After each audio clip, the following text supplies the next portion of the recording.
안녕하세요. 자, 오늘 17번째 시간인데요. 제가 지난번에 미리 말씀을 드렸죠. 우리가 남북전쟁 이후 1860년대 후반부터 한 1900년까지는 굉장히 자세하게 할 거다. 여러 가지 주제를 놓고 차근차근 볼 거다. 그랬었는데 그 중에 이제 오늘은 New Industrial Age, 그러니까 산업화에 관한 주제를 다룰 겁니다.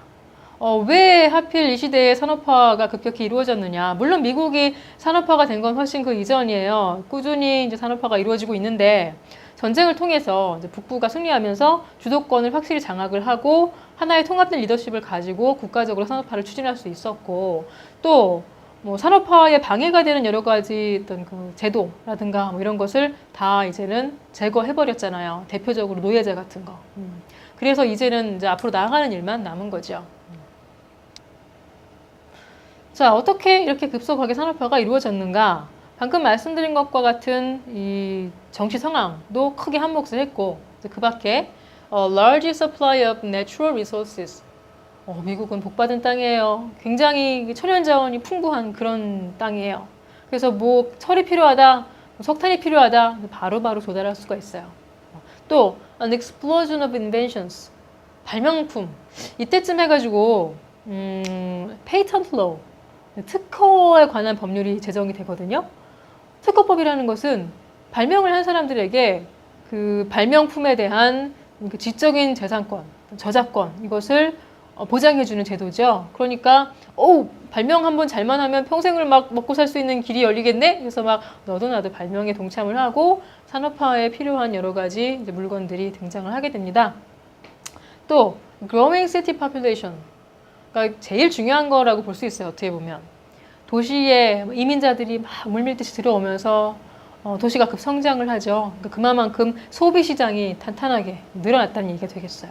소비시장이 있으니까 뭔가 괜찮은 물건을 만들면 팔려요. 돈이 돼요. 그러니까 막 돌아가는 거죠.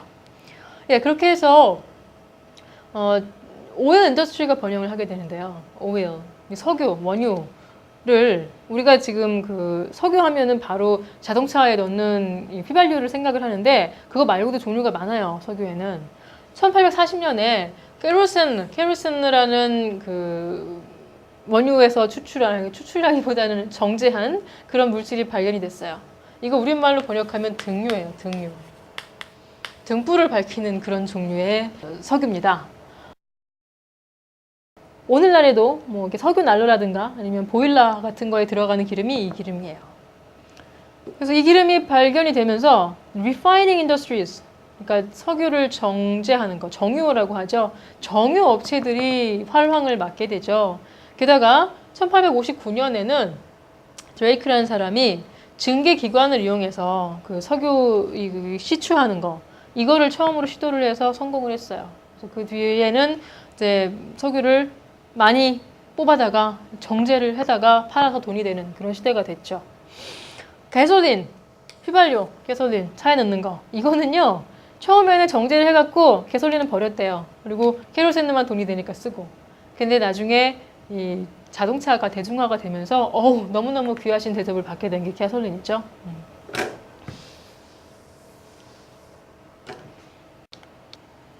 자, 오일 인더스트리뿐만이 아니라 아연, 철 관련 산업도 발전해요. 철, 이거는 이제 원철입니다. 철 광석을 캐잖아요. 그럼 걔를 스틸, 우리가 주변에서 흔히 볼 수 있는 강철로 만드는 과정이 있어요. 그것을 데시머 프로세스라고 해요. 영국 사람이 만들었어요. 원철에다가 카본을 제거를 하면, 그러니까 탄소를 제거를 하면 강철로 다시 태어나요. 근데 이거 굉장히 단단하고 좋아요. 그래서 이 강철이 생산이 됨으로 해서 이 강철을 가지고서 레일로스, 철도를 놓을 수 있게 됐고요. 또 각종 농기구들을 만들 수가 있게 됐어요. 플로우 쟁기라든가 리퍼 수확기 같은 거를 만들 수 있게 됐어요. 캔도 만들 수 있게, 뭐 식품을 저장을 보존을 할 수 있게 됐고, 브리지스, 스카이스크래퍼, 브리지는 뭐 다리, 스카이스크래퍼는 고층 빌딩이거든요. 브루클린 브리지 이때 강철로 만들어졌고요. 스카이스크래퍼는 고층 빌딩인데 고층 빌딩이 쓰기 위해서는 골조가 단단해야 되니까 스틸로 인해서 이게 가능해진 거죠. 그래서 철 관련 산업도 이제 활황을 맞습니다. 또 테크놀로지컬 인벤션스들에는 어떤 것이 있나 다들 아실 텐데 정리만 해볼게요. 토마스 에디슨 너무나 많은 발명을 했지만 그 중에서도 중요한 거 전기. 나중에 전력 발전소를 만들기도 하고요. 그 다음에 라이트 벌브 전구. 밤에도 일할 수 있게 됐어요. 포노그래프. 이제는 음악을 연주회장에 안 가도 집에서 축음기로 들을 수가 있어요. 그 밖에 너무나 많은 발명품들을 남겼고요. 그 다음에 이 사람은 조금 낯서실 텐데 크리스토퍼 슐스라는 사람이 있어요. 이 사람은요 타이프라이터를 고안을 했어요. 그 전까지는 책이야 활판으로 인쇄를 하겠지만 다 일일이 써야 되는데 이제는 문서를 그럴듯하게 만들 수 있게 됐어요. 빨리 만들 수 있게 됐어요. 지금 우리가 생각할 때 이거는 너무너무 아무것도 아니잖아요. 우리는 컴퓨터를 일상화해서 살고 있으니까. 근데 이 당시에 타이프라이터라는 것은 정말 지식계의 엄청난 혁명입니다.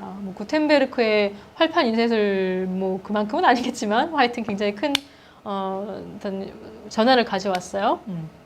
또 알렉산더 그레이엄 벨과 토마스 왓슨의 전신 전화의 발명 기억해 두시고요. 이게 전부 같은 시대에 쏟아졌다는 것은 역시 뭔가 그럴 수 있을 만한 사회적인 조건이 무르익었다는 것이죠. 그 조건이 뭐였습니까? 미국이 이제 산업화 시대를 맞았고 페이턴트 로우를 제정을 했다는 것이죠.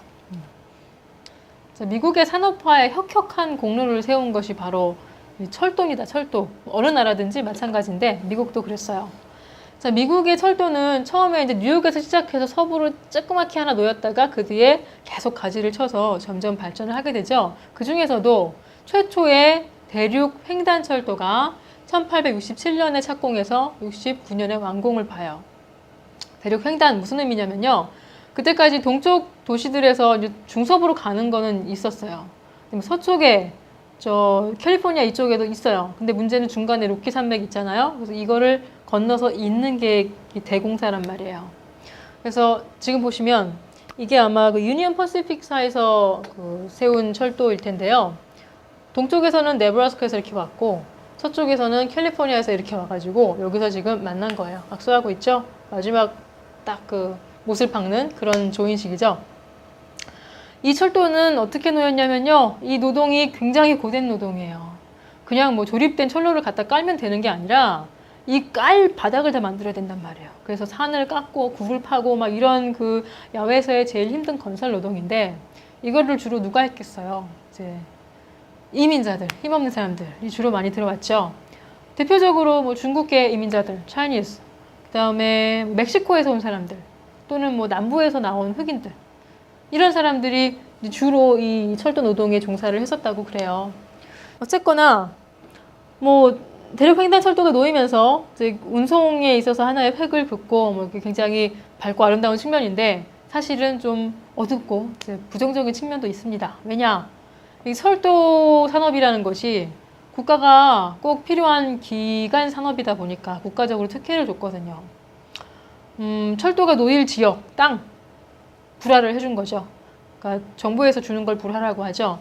그래서 이렇게 특혜를 받아서 땅을 얻었는데 이거를 필요한 철로에 쓰고 남는 것은 이제 개척민들에게 팔아야 된단 말이에요. 근데 이 철도 회사에서 그렇게 안 하고 어떤 광산업자들이라든가 아니면 장사하는 사람들한테 팔아서 부당 이익을 올리기도 하고 그런 암울한 측면들도 참 많이 나왔던 것 같아요. 당시에는.